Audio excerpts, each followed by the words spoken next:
Let's move on to the Bradley case. How did this case land before the Washington Supreme Court? It looked like it was a matter before the Washington District Court, that they sent the issue to the Supreme Court as certified questions for them to resolve as a matter of state law. Now, what stipulations, at least for purposes of the certified question, do the parties make here? They stipulated that there were no damages. So one thing, there's no actual damages. Now, since the parties stipulated that there's no damages, why should the court even entertain here that whether there's a trespass or not? As the materials that the court consults point out, there could be a situation where you find out later on that these emissions do cause damage.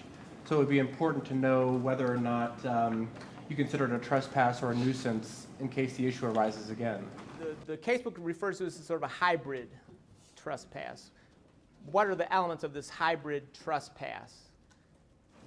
Well, I think it's the environmental pollution elements. They kind of have like 4 elements that have to be established under trespass for environmental pollution. Right. Now, why does the court include this substantial damages factor for trespass, or for this hybrid trespass, Colin? I got the feeling that when they're trying to balance this, they would have to show a substantial harm on the part of the plaintiff to counterbalance whatever reasonable use the defendant had in creating that emission. Right, and the defendant in a nuisance action can argue balancing. I might be able to persuade the court that the utility of my conduct or activities on my property outweighs the harm or alleged harm. Why else might a defendant prefer a nuisance action over trespass? Longer trespass. Nuisance usually is shorter. Right, so that's another reason why a defendant may prefer a nuisance claim, because it's shorter statute of limitations. Balancing plus shorter statute of limitations typically. If you're trying to argue damages over time, which I would imagine would be the only way you could get really substantial damages out of these particulate matter sort of cases, how does the statute of limitations affect how the scope of time that you can use to calculate your damages? Well, the statute of limitations would stop once you brought your action.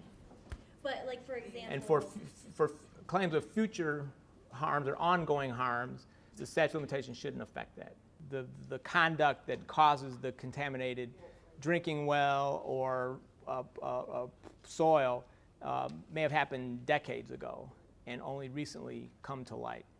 By and large, because of advancements in pollution control technology, it was thought that nuisance has sort of outlived its usefulness in terms, at least in addressing these pollution-related cases. But with climate change, nuisance as a claim or a theory of liability has made a really strong comeback. And there are at least 3 nuisance claims pending in federal court.